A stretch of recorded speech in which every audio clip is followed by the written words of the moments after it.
Hello students, आज हम पढ़ रहे हैं पेज नंबर 17 पेज तक हम ख़त्म कर चुके हैं। जो हमने कल ख़त्म कहाँ पर किया था कि जो मैक्स मिलियन रोबेस्पियर था जैकोबिन क्लब का लीडर, उसके हाथ में जब सत्ता आई तो क्या हुआ, वो अपनी मनमर्जी करने लग गया और एंड में उसको भी क्या कर दिया गया, गुलोटाइन कर दिया गया। तो अब उसके बाद क्या हुआ, डायरेक्टरी रूल शुरू हुआ फ्रांस के अंदर।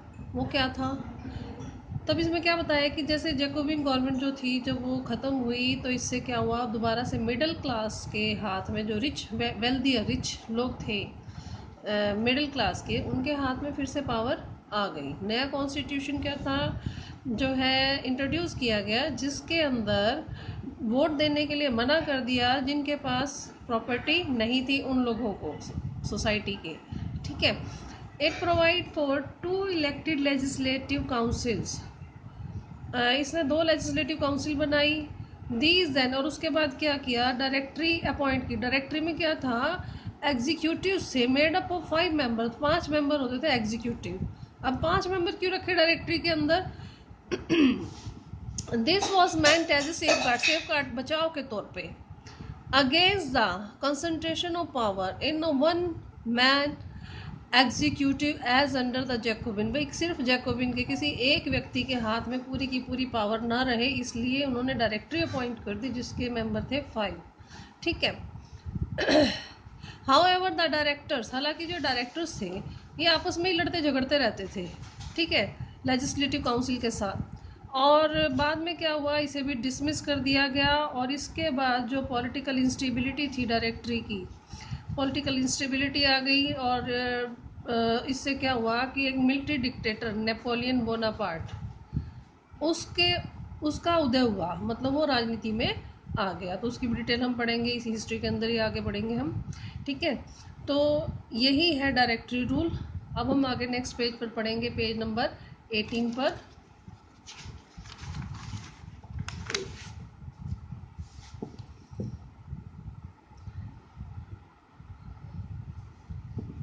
यहाँ पर जो हेडिंग है, डिड वुमेन हैव और रेवोल्यूशन, क्या वुमेन्स जो है उनके लिए भी कोई रेवोल्यूशन हुई थी, उनके लिए भी आंदोलन हुए थे, या वुमेन का क्या पार्टिसिपेशन था रेवोल्यूशन के अंदर, वो सारी डिटेल जो है हम इस टॉपिक के अंदर कवर करेंगे।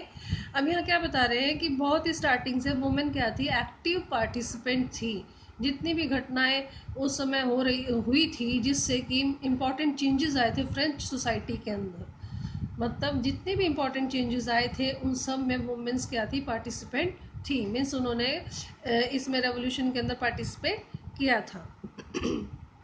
दे hope that their involvement would pressurise the revolutionary government to introduce measure to improve their lives. अब उनका ये मानना था, वो सोचती थी, उम्मीद कर रही थी कि भाई वो आंदोलन करेंगी, इन्वॉल्व रहेंगी तो ही जाके गवर्नमेंट बनेगी, रेवोल्यूशनरी गवर्नमेंट, उसमें उनका जीवन भी आगे सुधरेगा, उनको भी कुछ राइट्स दिए जाएंगे, ऐसा उनका मानना था। Most women of third estate had to work for living.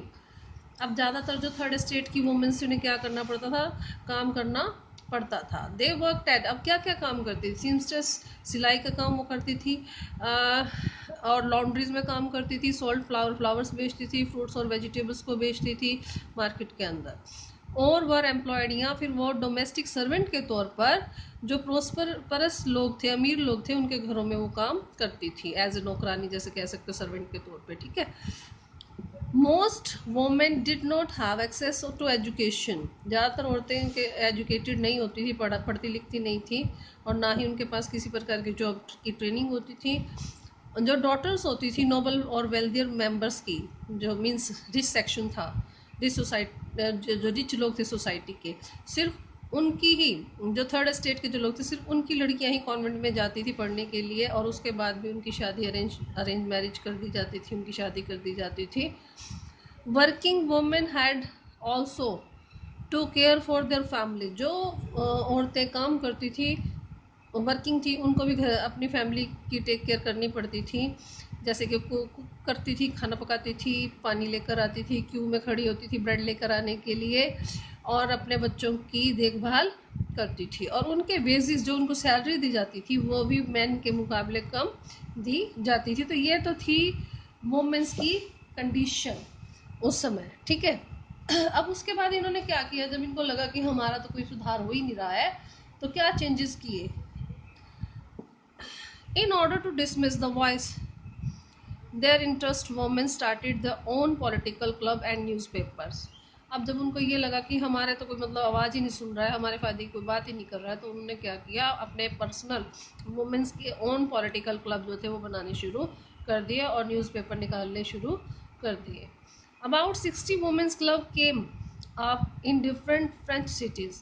लगभग 60 के करीब जो वुमेन क्लब्स थे वो फ्रांस सिटी के अंदर थे। अब दो के नाम यहाँ पर दिए हुए हैं, कौन कौन से दो फेमस क्लब थे, द सोसाइटी ऑफ रेवोल्यूशनरी और रिपब्लिकन, ये दो उनमें से फेमस थे। One of their, page number 19,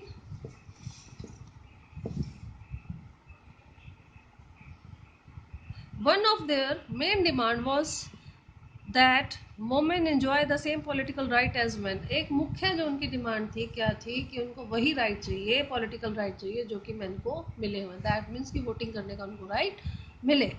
women were disappointed, वो वोमेन बहुत ही ज़्यादा डिसअपॉइंट हुई जब कॉन्स्टिट्यूशन 1791 जब तैयार हुआ था, उसमें भी उन्हें पैसिव सिटीजन का ही दर्जा दिया गया। They demanded the right to vote, उन्होंने वोट देने के अधिकार की डिमांड की। To be elected to the assembly, assembly में उनको इलेक्ट किया जाए और उनके अपने पॉलिटिकल ऑफिस हो, इस चीज़ों की उन्होंने डिमांड करनी शुरू कर दी। Only then they felt would their interest भी represented in the new government. ऐसा करने पर ही उन्हें लगेगा कि उनके बारे में जो ये नई गवर्नमेंट आई है वो कुछ सोच रही है, तो ये उनकी डिमांड्स थी जो उन्होंने उठाई। ठीक है। In the early years, starting के जो साल थे, the revolutionary government did not reduce laws, उन्होंने अपने मतलब इंट्रोड्यूस लॉ, उन्होंने कोई भी ऐसा लॉ जो था, कानून जो था नहीं बनाया जिससे कि जो लाइव्स है वोमेंस की उसमें कुछ इम्प्रूवमेंट आए। Together with the creation of state school, अब साथ ही उन्होंने क्या किया कि स्टेट स्कूल्स थी उनकी शुरुआत हो चुकी थी, स्कूलिंग अब जो थी कंपलसरी कर दी गई थी सभी गर्ल्स के लिए। उनके फादर अब उनको जो है फोर्स नहीं करते थे कि शादी मतलब अपनी मर्जी के खिलाफ वो शादी करें, मतलब जैसे पहले तो फादर अपनी मर्जी से उनकी शादी कर देते, तो उनको अब फोर्स नहीं किया जाता था भाई उनकी मर्जी के खिलाफ उनकी शादी की जाए, ऐसा नहीं होता था। मैरिज जो था एक कॉन्ट्रैक्ट बन गया था जिसके अंदर जो है रजिस्टर्ड किया जाता था और एक सिविल लॉ के अंडर आती थी। डाइवोर्स जो था उसको लीगल बना दिया गया था, जिसके लिए जो है मैन और वुमेन दोनों ही अप्लाई कर सकते थे डाइवोर्स लेने के लिए। वुमेन जो थे अब उनको जॉब्स की ट्रेनिंग जो थी वो दी जाने लगी और वो अब आर्टिस्ट बन सकती थी और स्मॉल बिजनेसेस चला सकती थी। वुमेन स्ट्रगल किस चीज़ के लिए, इक्वल पॉलिटिकल राइट्स का। हालांकि जब तक चला जब तक कि जो रीजन ऑफ टेरर था तब तक ये इनका स्ट्रगल जो था वो चला।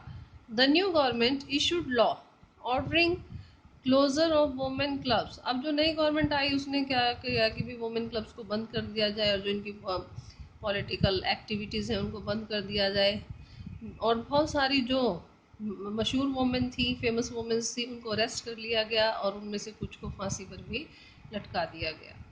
वुमेन जो मूवमेंट थे किसके लिए, वोटिंग राइट वोट मिले, वोट सॉरी उनको राइट मिले वोट करने का और इक्वल वेजेस मिले, ये कंटिन्यू रहा लगभग 200 सालों तक। ठीक है, बहुत से कंट्रीज़ में वर्ल्ड के लगभग 200 साल तक स्ट्रगल जो था चला था इक्वल राइट्स का। They fight for the vote was carried out through an international suffrage movement. ये मतलब कि एक इंटरनेशनल सफरेज मूवमेंट तक ये लड़ती रही हैं इसको। जब ये इंटरनेशनल सफरेज मूवमेंट हुआ था वहाँ पर तक वोट देने की जो बात है ना, उसके लिए इन्होंने अपना आंदोलन चलाया 19th सेंचुरी में और अर्ली 20th सेंचुरी में। The example of the political activities of the French women during the revolutionary year was kept alive in as an inspiring memory. जो इनकी पॉलिटिकल एक्टिविटीज़ थी वुमेंस की रेवोल्यूशनरी ईयर्स के दौरान, ये एक बहुत ही ज़्यादा इंस्पायरिंग मेमोरी जो थी वो बनकर रही हैं, उसका एग्जाम्पल ये रही हैं। और आखिरकार वोट देने का यहाँ पे क्वेश्चन बनता है कि आखिरकार वुमेन्स को वोट देने का अधिकार कब मिला था, 1946 के अंदर। ठीक है, फ्रांस के अंदर वोमेन को वोट देने का जो राइट था वो मिला था। आज हम इतना ही करेंगे, ठीक है। अगर इसमें कोई प्रॉब्लम हो तो डिस्कस कर लेना मुझसे। Thank you.